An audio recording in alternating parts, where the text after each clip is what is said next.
U.S. Marines are now on the ground in Syria. The Pentagon confirming late this week that several hundred Marines have been deployed just outside the northern city of Raqqa, where they're going to support Syrian forces as they try to retake that ISIS stronghold. This is 2,500 U.S. troops are reportedly being sent to Kuwait to serve as backup for coalition forces who are fighting the Islamic State in Iraq and Syria. Retired four-star Army General Jack Keane is the chair of the Institute for the Study of War and a Fox News military analyst. General Keane, first of all, what is our mission there, our military mission?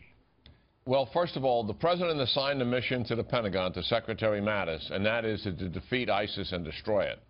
And that means not just taking the territory back that ISIS has claimed in Iraq, which is going to be completed in the next few months, and in Syria, essentially around Raqqa, but also to take their finances away, to take their support system away, to take their virtual caliphate, their internet operations away, to undermine their ideology, and to help defeat them in the 30-plus countries they've moved into. So this, David, this is the first time since ISIS invaded Iraq that the Pentagon has ever been asked to put together a campaign plan to defeat ISIS.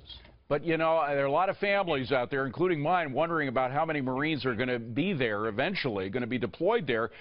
If we succeed in kicking ISIS out of this town, Raqqa, their stronghold, do we occupy? Does that increase our commitment there or what?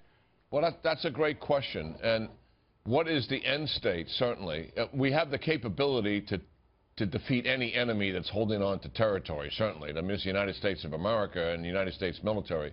We'll do that in conjunction with our allies on the ground there, to be sure. But the United States is not going to occupy portions of Syria. We may maintain a base there, but we need Syrian Arabs to occupy their own territory. And that is part of the challenge that we're facing here. Yeah, well, and that gets us to the question of who is our ally there. I mean, no matter who we choose, we're going to tick off somebody else. If we ally with the Kurds, and they're good fighters, we all know that, that's going to mess up the Turks. The Turks hate the Kurds because they're historical enemies. If we go with the Russians and the Syrians, a lot of people here aren't going to like that in Congress. And if we go with the Sunni rebels that the Russians have been attacking, that puts us in danger of hitting the Russians. So our alliance is a very tricky thing here. Yeah, well, you probably put your finger on the biggest challenge we're facing. The military campaign is one thing, and we certainly have, as I mentioned, the capability to deal with that.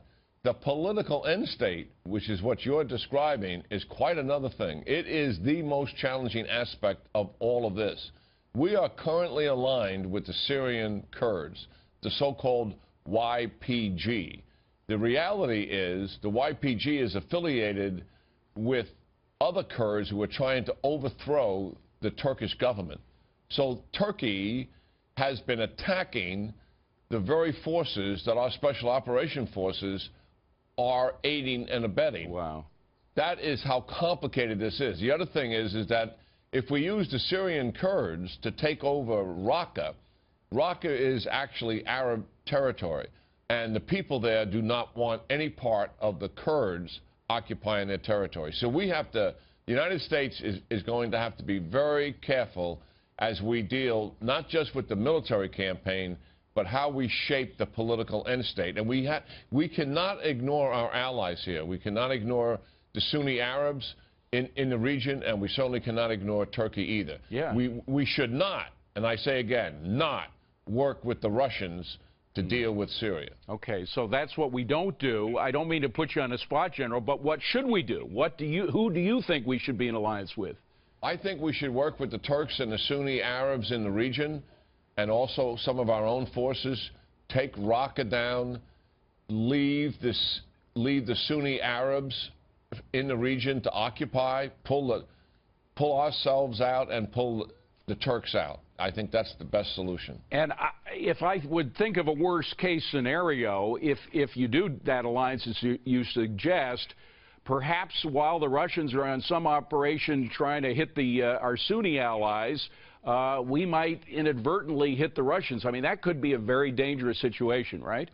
We know where they are and what they're doing, and we can deconflict our operations from them. They don't want to be in any conflict with us, and we don't want to be in conflict with them. So we can avoid it. And, General, it sounds in the end like you do have confidence in the current military apparatus and their ability to deal with this. Yeah, absolutely. They after the president-elect November the 8th, they recognized that there was going to be a new strategy. They began working on it then. They put 2 months of effort into it. The chairman and the Joint Chiefs, I'm talking about the 4 service chiefs and the chairman themselves, working with their staff. They've got this.